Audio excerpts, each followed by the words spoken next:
Bow Tai Barbecue Company at 6724 Waters Avenue in Savannah serves up barbecue both familiar and new, made by hand and made with love. Family friendly and relaxed, Bow Tai takes great pride in the by hand preparation of high quality beef ribs, smoked chicken, pork spare ribs, and more. Come join the Bow Tai family. Ask about our food truck and catering too. Bow Tai Barbecue Company, Southern charm naturally. Look for them online at bowtiebarbecueco.com.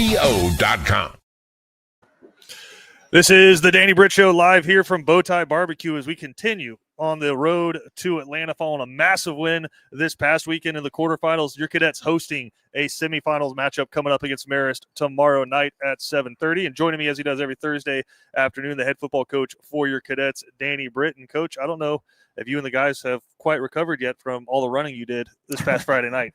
They did get some extra conditioning in with all the scoring, and the X-Point team got a lot of conditioning themselves just running out there. So that's a really good problem to have.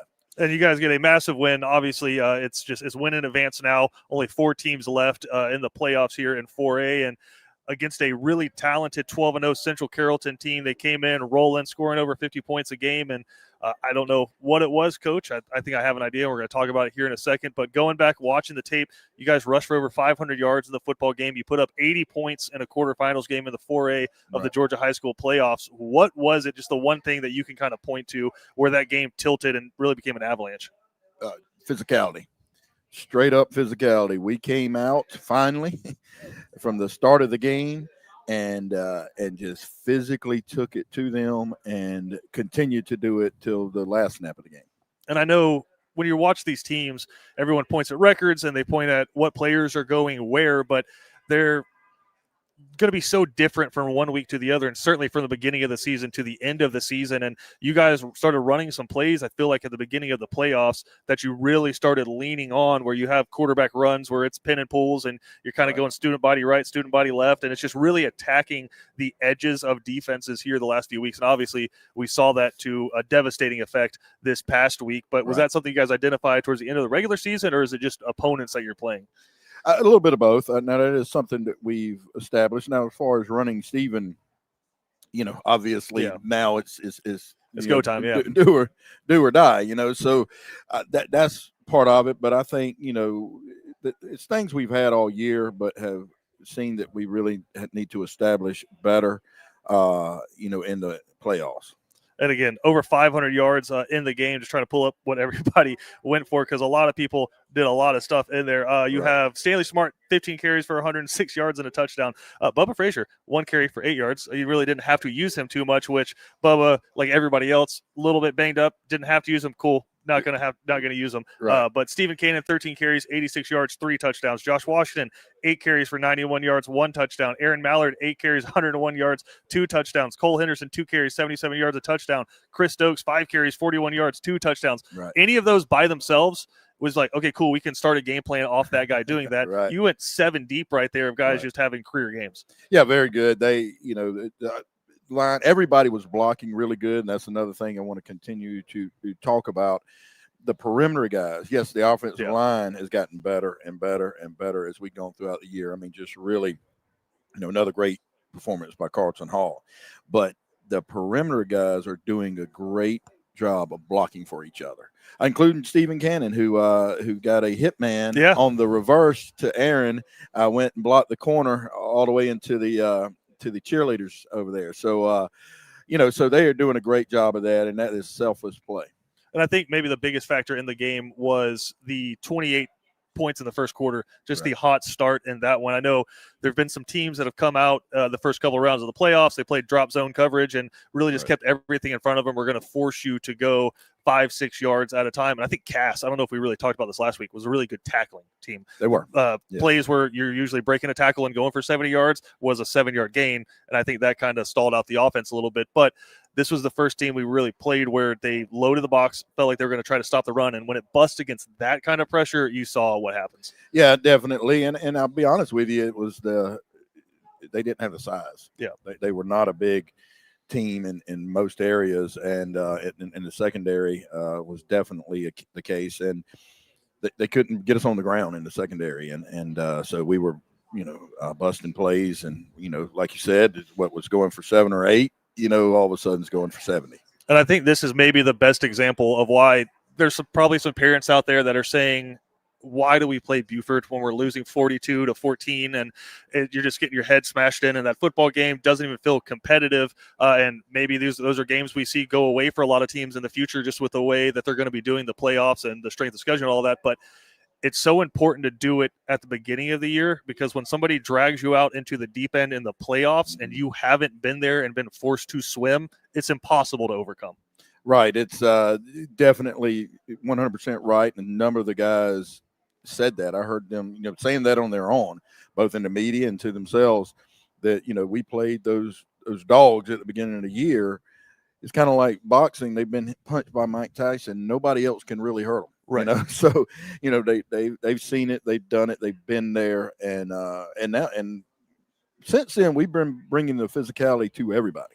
Yeah, and flipping it over to the defensive side of the ball, they come in with a really talented running back. Obviously, he gets hurt a couple series into the game. We didn't see him return, but I thought you guys had a good game plan just for that inside the tackle running attack. And outside of that, they really weren't able to move the football on you guys. They were not the first and second group. No, they Right. weren't, and really did a good job of being again physical at the point of attack, and and stopping that run game, and then and did a good job schematically. Coach Houston and the kids did a good job schematically of stopping the RPOs and the passing game. And I want to talk about a couple of different groups. Number one, offensive line. I was talking to the elder Pat Fogarty, and you rush for 560 yards with your backup center and a reshuffled offensive line. And I think maybe that was the biggest point of the game was, yeah, you got a whole second half because you lose your center in the first half against Cass. Right. So you had a whole second half, but a full week just kind of get those guys together. It didn't feel like they missed a beat. They didn't. They did an incredible job. And we actually, I think I mentioned it on the show, or at least I told you about it last week, that we had Reef back. Yeah. But he hadn't practiced all week. And that is deadly. At that spot, that center spot. Football people know that, and so we decided to hold him and just continue on with Colin. Colin did another great job, and it just really we were effective with the offensive front, and those guys did tremendous. I think people hear us talk about centers all the time. They're like, okay, they say that they're important, so I know that they're important. But for you guys, specifically at the high school level, what is the role of the center? Obviously, getting the football back to the quarterback and blocking, but there's a whole lot more responsibility to that position. One, just getting the ball to the quarterback is multifaceted. Yeah. One, we go under center and shotgun. I don't understand how there are colleges, universities where coaches get paid millions of dollars that can't do both. Right. I'm like, my God, man, you should be able to do both. So we can do both. Not only that, it's the timing of it all, and then making the calls, the offensive line calls. Now, honestly, when Reef went out, Turner Walker comes in and he helps make the calls too. So at guard. So he and Colin were both helping make the calls, throughout the game. Yeah, and especially big-time high school football, you're not just going to have guys line up in front of you and you kind of know where you're going. You got moving fronts, you have odd fronts, you have four-man fronts. So that guy, 15, 16, 17 years old, having to get down there, identify, and tell the other four guys where they're supposed to go. And if you don't have somebody that can do that, it's really hard to run an explosive offense. It's going to be hard. You're going to get losses because people are going to just not block somebody. Right. Just double team somebody you're not supposed to, and completely whiff on somebody. And so you're right. It's hard to be explosive, and you got to understand how hard that is to get down there. Not only that, you're also you're seeing all that. You're making the calls. You also are waiting on that clap from the quarterback, right, to snap it. So, if anybody in the stands ever just wants to yell about getting that snap, it's not as simple as you may think it is in the backyard. Coach, it's simple. You just got to run and tackle them and throw it. And I know I'm the guy, man. When I retire, I'm gonna go to games and yell, "Just block somebody from the stands." That's it. Apparently, it works because these really successful business owners are up there yelling, "Just block somebody." I'm like, "Holy crap! I wish we'd have thought of that." Listen, Danny Britt, always ready and open for advice. Another group I wanted to talk about, and it's one of those groups where it's kind of like the offensive line, where if they're doing their job, you probably don't talk about them a ton, and it's a secondary. They've been dominant in the playoffs so far, and Really, East Forsyth didn't do a whole lot through the air, but Cass was a team that liked to throw the football. I believe we said it was like 43% of the time. Right. They'd sling it around. And then Central had some guys, a really talented quarterback who's going on to play college football, and guys on the outside who were very athletic, and they had a strong passing game as well. And it's just been shut down 3 weeks through the playoffs. And Mekhi Williams has 4 interceptions in 3 games. You guys lose Jonathan Black for 1 game. Amari Goes plays that side. Then you have JoJo Sutton, who was missing the week before that. Amari Burst like, cool, I'll play this other side. I feel like you have 5-6 guys you feel really confident putting back there. Yeah, again, we've talked about this on the show too. Beginning of the year, how do we build depth? How can we build depth? I mean, first of all, you learn how to build depth when you play Colquitt County and Beaufort. Yeah. But not only that, we have done that, and part of it is just you have to be able to just put guys out there. Sure. Just get them out there and trust it. And Amari came in and has just done a tremendous job at the corner spot, and thankfully we got JoJo back and we're able to play very well. They actually, Amari and JoJo won our ball hawk this week. JoJo had a unbelievable play. Basically running the route for the receiver. Yep, no doubt. And they made tremendous plays, play very physically. Yes. Well and physical. And so very proud of them, and Wyatt and Mekhi have just been Mekhi for 4 years. Right. I was talking to one of the reporters yesterday. They were talking about the seniors and trying to get to a state championship and all. I'm like, Mekhi was actually started in the last state championship we played as a freshman. So played a lot of football and just tremendous, ball hawks and physically. You're playing well too. Wyatt had several hit men last week, just coming paint up, paint flying hits. Came up and was striking people. So and Mekhi's done it his whole career. Again, unbelievable performance, both sides of the football. One thing I did want to ask you about.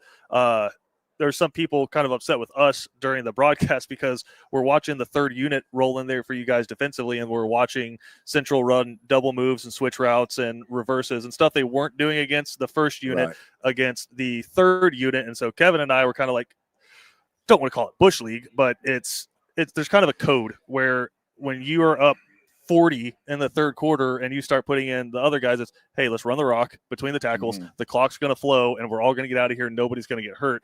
Felt like they kind of took advantage of you guys putting some other guys in to they're like, this game's gone. Let's get some more highlights before we were done for the season.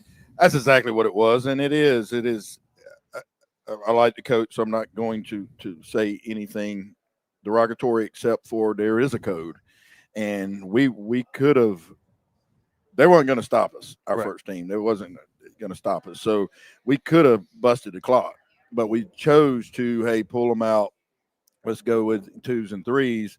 And they kept doing, as you say, running reverses, running double moves, running the switch routes. I even understand leaving your seniors in. Yeah. Just, hey, finish out your high school career. But take your time, run the ball, throw some basic play action passes, whatever. But and then the onside kick kept onside kicking us, so we had to keep scoring. Right. People were all over us, that didn't see the game, that didn't have a clue, which is, normal. But if we're scoring 80, I'm like, guys, we couldn't stop. He wasn't going to let us stop, so we had to keep scoring. And 28 of the points were scored by the C team. Right. Exactly. Exactly. So a bunch of guys getting in there, a bunch of guys scoring touchdowns. Interesting way to end the football game. But one final note, and then we'll take a break and come back and preview Marist. Congratulations to the BCA and the tailgate. They were named the In the Game Tailgate of the Week for the state of Georgia, which I feel like they could be. I feel like they could be every week. But I mean, last week was special. You had Black Friday. Georgia was playing Georgia Tech and Mercedes-Benz. Wanted to make sure we didn't have a late arriving crowd who was watching the end of that football game. So they go out, put up a 200-foot television in the parking lot outside of Memorial Stadium. Had the racked firewood, bonfires going on. The Washingtons put on a hell of a tailgate too. Oh, they did. And just unbelievable experience. And I think that this past Friday was kind of you needed a point and say, hey, why do you want to come to BC and why do you want to be a part of that membership and that group and that alumni base? That was it. That is a major part of it, and it is as close to college experience as you're going to get in high school. There's no way around it. That and the what we did yesterday with the 6 guys signing. We're going to talk about that level. Too. Yeah. But all of that is a true experience. What amazes me and I was just talking to Coach Holland about this earlier. You will talk to people who have lived in Savannah their whole life, and they have no idea that all of that's going on. And they comparing us to any other school in the area is ridiculous. You say it's a different level. 2 words, next level, and that's what we're always striving for. We're going to take a break, come back, preview Marist next, right here on the Danny Britt Show. Bow Tai Barbecue Company at 6724 Waters Avenue in Savannah serves up barbecue both familiar and new, made by hand and made with love. Family friendly and relaxed, Bow Tai takes great pride in the by hand preparation of high quality beef ribs, smoked chicken, pork spare ribs, and more. Come join the Bow Tai family. Ask about our food truck and catering too. Bow Tai Barbecue Company, Southern charm naturally. Look for them online at bowtiebbq.co. Criminal defense, family law, DUI, and divorce. You need representation. The one to call is Savannah's own Jonathan V. Dunn, PC, attorney at law. Voted a Thomson Reuters super lawyer consecutively since 2023. Online at jvdattorney.com. BC Brothers Moving is Savannah's most trusted moving service. From residential to commercial to packing supplies, BC Brothers does it all. Let BC Brothers' energetic, trustworthy team wrap it, pack it, and move it for you. Check out BC Brothers online at bcbrothersmoving.com or give them a like on. As the world's largest lifestyle retailer of recreational boats and yachts, MarineMax is dedicated to connecting people with life-changing experiences on the water. More than just a boat retailer, MarineMax offers a complete range of services. 3518 Old Tybee Road, Thunderbolt, and online at marinemax.com. Welcome back into the Danny Britt Show, live here from Bow Tai Barbecue. And Coach made it to the semifinals, and the excitement is at an all-time high here around the program. It is, and the excitement around a deep playoff run never gets old. The support from fans and sponsors really makes these experiences possible. As things quiet down for everyone at year-end, I encourage you to contact Abelzine on Moore & Associates. They have been a long-time sponsors, and I hope the BC community will support their business as they have supported our program. Whether you are wealthy, just getting started, or somewhere in between, you will get a firm that gives guidance that is designed specific to your needs. Call AIMA at 912-777-4128 or visit AIMAINC.com.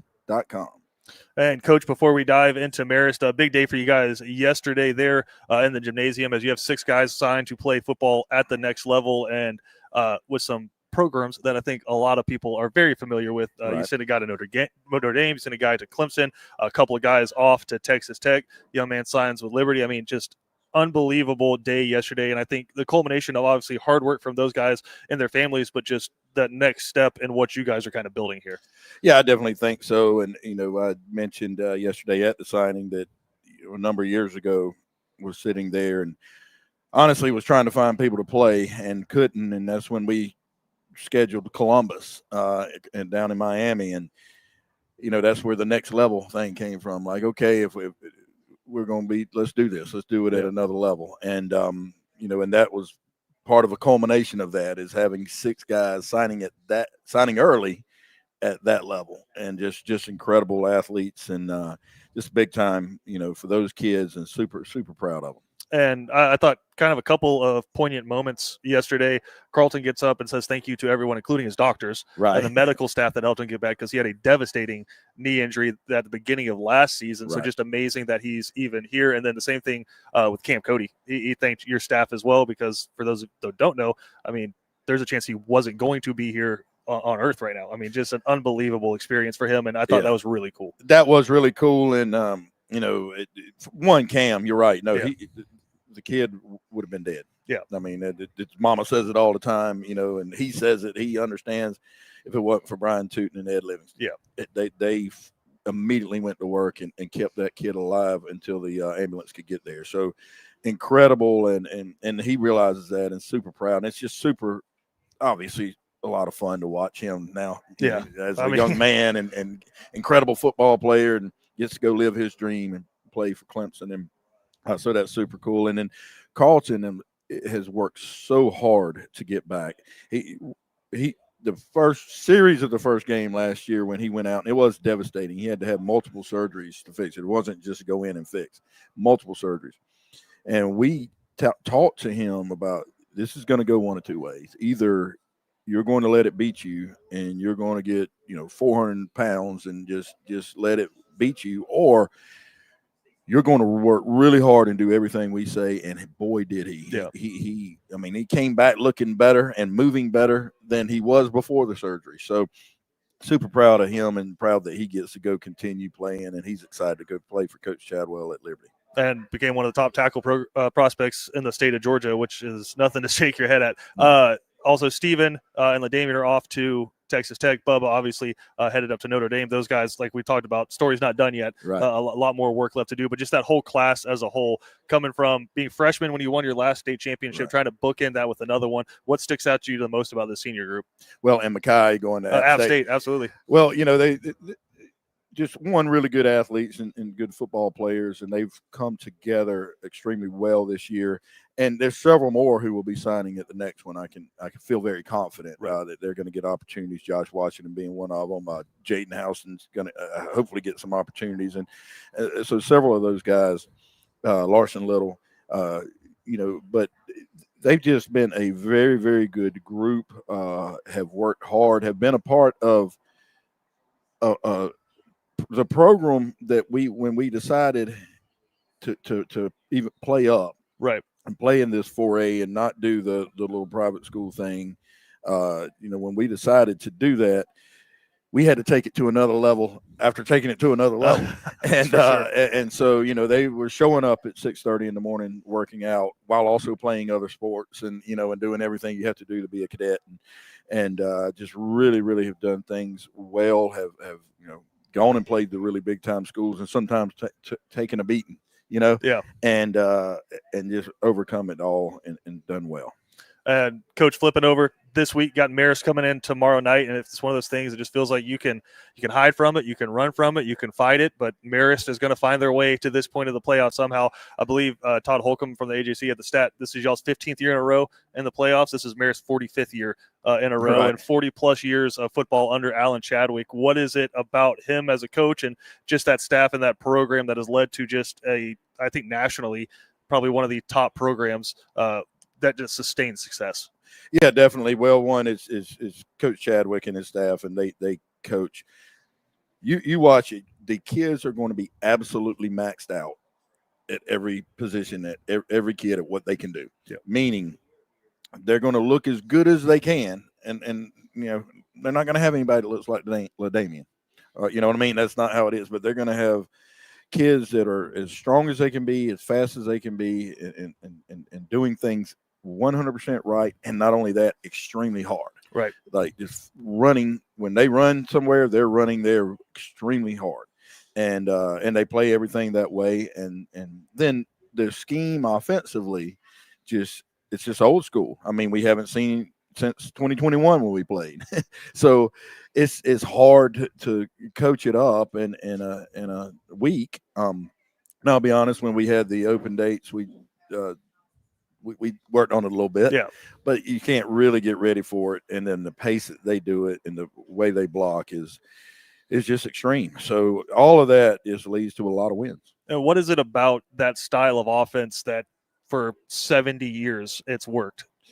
It's how you block and how they stay very low and block. Now, quite honestly, a lot of it's illegal now. Yeah. And that's why a lot of people went away from it, because it's now – can't high-low people anymore? You can't high-low people anymore. They still do it some, and hopefully the officials are going to call that. Yeah. But I haven't seen it much this year. It hasn't seemed like they're calling it. So, so that's part of it. And then it's very sound and very disciplined. Now, it's like anything else. If it's not coached well, it's no good. Sure. But obviously Coach Chadwick has done it at a very high level for 40 whatever years, and it is coached to the T. So they can, that quarterback can read, and he almost always seems to make the right reads, and if you take the fullback, he's going to keep it. You take him, he's going to pitch it. He's going to, they're going to run the midline very, be very physical with that. So they just do things well. And any comparison to Burke? Because I know they like to go under center counters, but I just don't think they Burke quite block on the same way. Yeah. Team. There's two completely different things. Burke is more similar to us with the wing T, but no, it is the last. Try to see if you got any looks at it this year. But no, nope. haven't seen it all this year, and you haven't seen it since 2021. So and before that, it was 2020 versus Jefferson. Yeah, when Paul Johnson used to coach at Georgia Tech, teams that knew they were going to play Georgia Tech would try to schedule somebody else out at the beginning of the year, but can't predict what side of the bracket you're going to be on. And well, not only a few schools that are running at the state. Yeah, there's hardly anybody running it, and honest to God, nobody running it like they do. No, and I'll say one of the things that we saw last week in their win over North Laconia, which was a rematch of the state championship from this past season, they don't make the mistakes. They kind of let you make the mistakes. And when you look up, the clock's bled away. Mm-hmm. But the biggest thing that we saw was when it came down to it, it's 13-13. They need to make a play. All the eyes are in the backfield. They flip it to a running back on a toss, and he throws it over the top to a wide receiver who was just wide open, nobody within 30 yards of him. For that secondary that we talked about in the last segment, how big is eye discipline going to be and just not getting caught in the minutia of them going 3-4 yards at a time? Yeah, and it's really hard. It's really, really hard because obviously you've got to involve your secondary in the run game. Yeah. So they're going to be involved. They just got to understand when they're not to be disciplined and make sure, we've shown them, and we'll show them again today at practice, all the different looks and things they can do. So, that's just what you got to do, and they're going to have to play very disciplined. And here's the other thing. Marist can now do other things too. They will go to a spread look and run some basic stuff, and they do that well. And they'll go wing tee, and then wing tee. Everything. They can throw like 4 different formations at you, and they do it very, very well. But I think one group that's probably excited about playing this style of team is your inside linebackers, because they just get to flow and hit somebody every single play. You're not having to worry about dropping into Tampa coverage or anything like that. It's just see ball, find ball, hit ball for those two guys. I think around the state, those are two guys you would really like to have, because Houston and Little have seen a whole lot of football. They have, and they're excited to play this game. And typically, your inside backers there make a lot of tackles. Yeah. So hopefully they will. Hopefully they'll make a lot of plays and be very physical. I know they will. I mean, we've seen it so many times now, and they're going to do that. Hopefully they just do it well enough for us to win. On the flip side of that, the defensive line, I know not probably overly enamored with playing this football game. That's exactly right. What's the conversation you have with guys like LaDamian Guyton, who is just like, I think the Camden County coach kind of talked about at the beginning of the year, is like, if you could just create a guy to get after the pass rusher at the next level, that's the guy. But this is 1950s football that you're going up against. He's not built in the mold of like, hey, you just have to get in there, just take up a couple of guys. You're not going to get any stats. And the same for Cam Cody, where it's like, hey, you're supposed to be the nose tackle on an odd front, playing against spread teams and just devastating on the inside, not having guys dive at your knee. It's just, I feel like you got to be unselfish in this one and realize it's not going to be a whole lot of fun. Yeah, definitely. That's been the case. It's unselfish. We want to play. We win, we get to the state championship. Yeah. So I don't think there's nobody questioning that. They get it. Yeah, and it's fun than it is to play your normal team where you can get after the quarterback a lot. But so be it. They're ready to go and want to dominate, want to win this game. I will say this: if you can come out with the same kind of start you had last week, everyone always talks about the disadvantage of playing a team like this, where it's, hey, if they score and then you punt and then they get the football back, a quarter's gone. Right. But the flip side of that is, if you guys get the football, score, stop them, get the football back, score, all of a sudden they're way outside their comfort zone. Definitely. So that we would love to get in that situation. Yeah. Not many people have with them. It just hasn't necessarily been the case, but would love to, and hopefully we will. Hopefully we'll have that start. And Coach Ford, we let you get out of here. Usually save this to the end of the year because I don't want to let them get big heads, and I know you want to keep them working really hard. But I did want to give a shout out to your staff in the sense that not a whole lot of programs have the sustained success that you guys have and retain people. Correct. Usually when you see an offense that sent a quarterback to Auburn and a quarterback to Mississippi State, just sent one to Texas Tech, somebody wants to grab that offensive coordinator and say, let's make him a head coach. And same with Coach Houston on the flip side of that. But just not just them, but everybody in the program, a bunch of familiar faces every single year. I feel like that's been massive for you guys. Definitely. And no, I'll talk about them anytime. I try to. So very proud of them. And, we have stayed together. And it's a very small group. Yeah.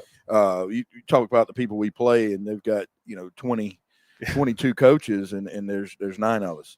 Yeah. And I mean, there's more on the sideline and more that come in, throughout. But as far as full-time coaches, there's only a small group.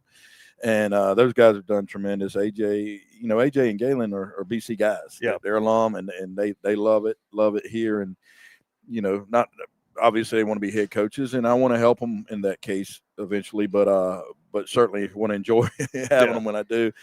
Coach Coleman's been with us for a very long time, does a great job. I was thinking about it last night. It's been a tremendous value making him the special teams coordinator. I mean, tremendous. Because, I look at things a certain way. He is the type of guy that's going to just by nature look at it differently and be,